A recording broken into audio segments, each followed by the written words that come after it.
Hey fellow addicts, so I just wanted to once again promote TFA Page 101 for his upcoming Autism Awareness Month.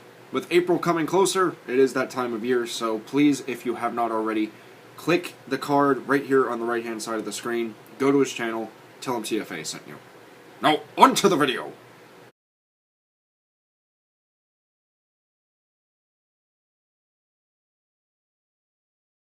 Big thank you and a special shout out to every one of my super TF addicts on Patreon, as well as you, my viewers. Enjoy the video.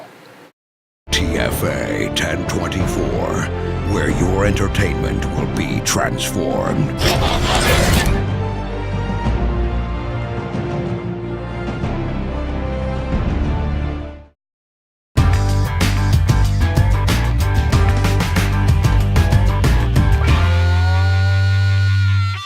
Ba weep grog now weep nitty bong, my fellow addicts. This is TFA 1024, the Transformers Addict, coming to you with yet another TFA review.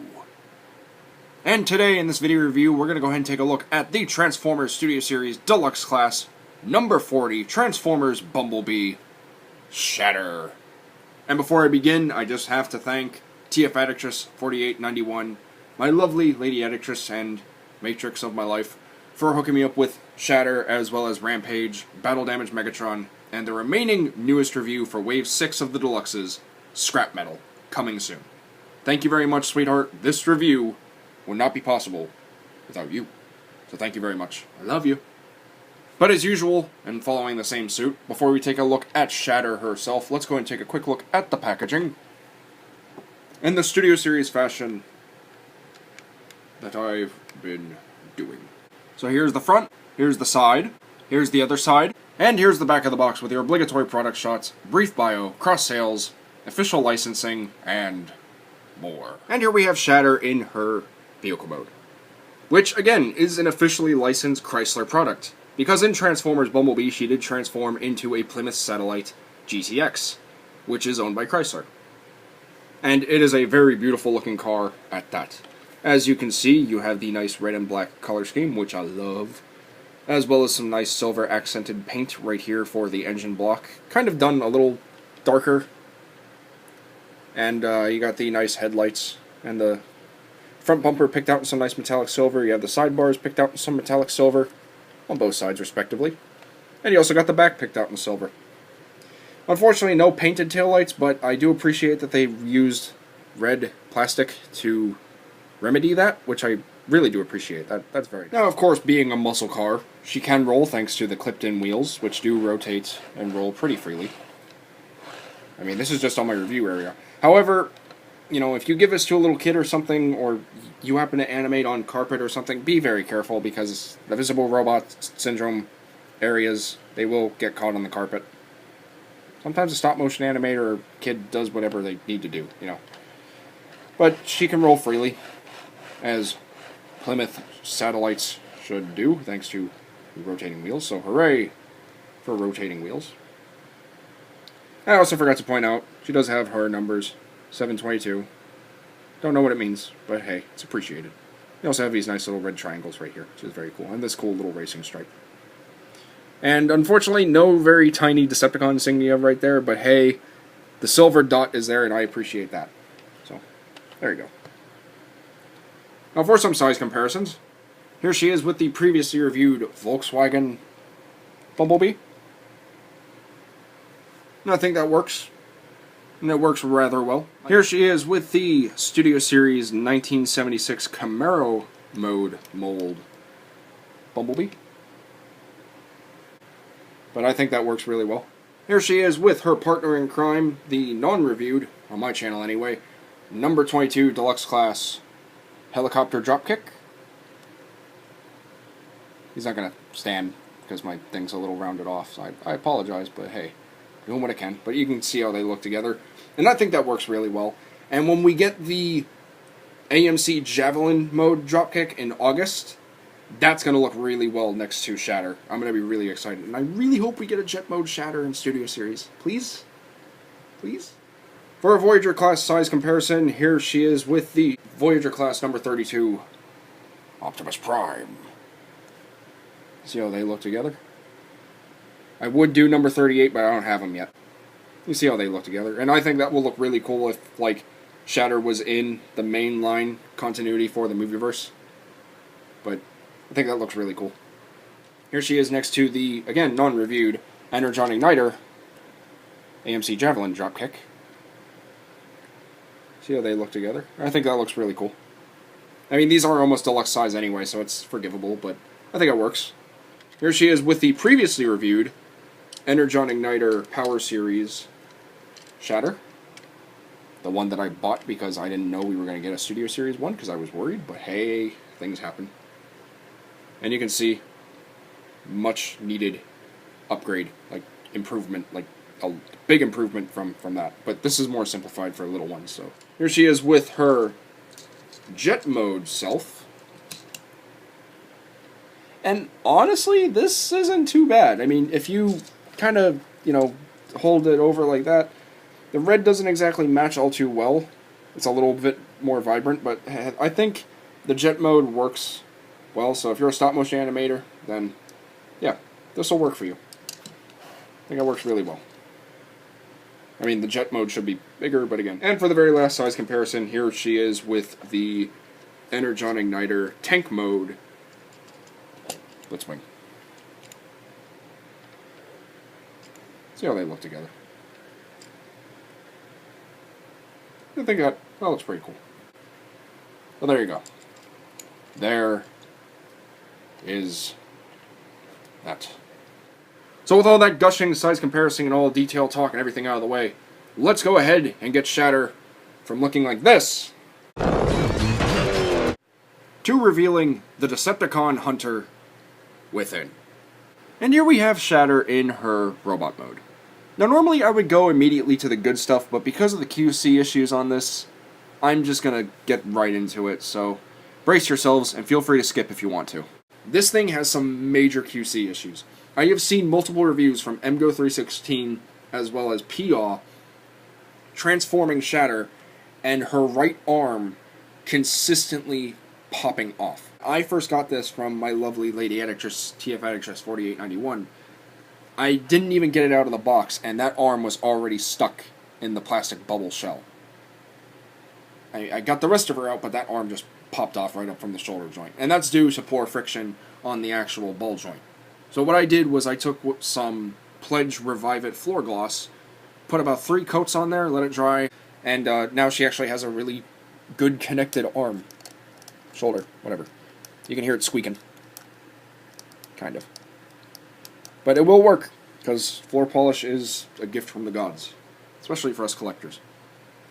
And as you can see, Shatter looks exactly, if not slightly off, than what she looks like in the Bumblebee movie, and I can prove that because here she is. And I think I think they did as good as they possibly could do. I like the faux chest, even though I'm not crazy about faux chests. I really do appreciate the fact that they found a way to make it work. Because she still technically does have the hood of the car as her chest. This extra piece just kind of helps fill in the missing detail, like the Bumblebee-esque looking chest right here. You know? How he has the slanted headlights sections. So I think they did really well for what they did. Now granted, this isn't exactly her full robot mode after she gets the jet mode, but I think for what this is worth, they did a really good job. The only complaint I have is, where's her face? That's not her face. That's her face. That's a mask. And I don't know if that's concept art or if it's supposed to be a battle mask, because she was supposed to have a battle mask. But this is... I don't know. It's really disappointing that we don't have her face. I honestly was hoping this would just slide up and be like, oh hey, her face is underneath. And it looks like it can do that. You know, it's on a little sectioned off area, so you would think, oh, you could just raise it up and you can see her face. No, unfortunately that is not the case. I mean, her robot mode does not look bad at all. Head looks really good, a lot of nice molding detailing throughout. Chest looks really good, the arms, the shoulders look good. The abdomen section looks okay. I still think it could have been broadened out a little bit, but whatever. The hips and the thighs and the knees and everything look really nice. But of course, you turn her around and she's got a big old backpack. She's got some junk in the trunk, and she is not afraid to show it off. Though that is a bit of a backpack. It's not the worst one we've ever seen, believe me. There are far worse, but it's not too bad. But that head really disappoints me because, and this will count as a size comparison because I'm not going to do all of them again. I'll do all of them at once later, but here's the Jet Shatter, the Energon Igniter one. And honestly, this is the only figure, to my knowledge, that actually gives her accurate face. And I'm baffled as to why this figure, the actual Studio Series figure, the one that's supposed to be screen accurate, doesn't have her face. It bothers me. Like, look at that face. You see that face? That's a good looking face. It's a little ugly, but it's a good looking face. Hey. She looks good. I like her. I like her a lot. Now, I did forget to mention in the vehicle mode that she can store her weapons, which you did see once I flipped her over. But she also comes with two little blasters that are very accurate to what she used against Bumblebee in the one scene whenever she was chasing her and Charlie. And they'll just plug into her arms via these 5mm ports right here, so just peg those in. And now she's got some weapons. And she looks cool. Helps broaden her arms out a little bit too, which is nice. So, there we go. So now for some brief size comparisons. Here she is with number 22 Deluxe Class Dropkick, Helicopter Dropkick to be precise, because that's the only one that's out right now. And I think it looks really good, in my personal opinion. A lot of people might be turned off by this, but honestly, I prefer it. Here she is with the number 18 Volkswagen Bumblebee. And I think that looks really good. I think she was a little bit taller than Bumblebee, but like not by much. So, still, nonetheless, I think it looks good. Here she is with the 1976 Camaro mode Bumblebee mold, specifically Clunkerbee. And no, I didn't transform the other one. This is just one that's already transformed, so it doesn't matter. And I think that looks really good, once again, if Shatter was in the main Movieverse continuity. Here she is with the Voyager class, number 5, Revenge of the Fallen, Optimus Prime, taking place in number 32. Just because. And to end everything off on a good note, putting her in the center stage, here she is with the Energon Igniter version of herself. The Power Series Shatter, Power Series Dropkick with a wanky, foot for some reason. There we go. Wonky foot. I would say wanky. And the Power Series Blitzwing. And I think, honestly, that looks pretty good. In my personal opinion. So there is that. Now going over articulation as briefly as I possibly can. The head is on a ball joint as well as a hinge, so it can look up that far, it can look down that far. Can also rotate 360 degrees. The shoulders are on a ball joint, though I wouldn't really recommend it, so rotate 360 degrees, as well as go in and out, as well as a nice little swivel, which is very nice. The forearm, I believe, is on a mushroom peg, and yes it is, you can see it right there. So it can also rotate 360 degrees as well. Also has a very nice over 90 degree elbow bend, slightly over 90 degree. Yeah, slightly. Just slightly.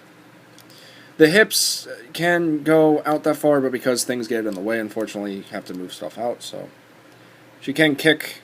She can't really kick back that far due to this giant backpack, but again, if you move stuff out of the way, she can. Due to the way that the ball joint, socket is formed for her hip, she can't really move her leg out that far, but she can move it in, so, I mean, hey, it's a thing. Swivel a little bit. Also, rotation, that's also for transformation, though, but hey, it's a thing. You can also give her a double knee. She has 2 different hinge joints, so she can knee someone in the gut, if you really want to do that. Because she's a Decepticon, she'll fight dirty like that. And the feet are on hinges, so mainly for transformation, but it's a thing you can do That is if you want to utilize that joint for that purpose. So there you go.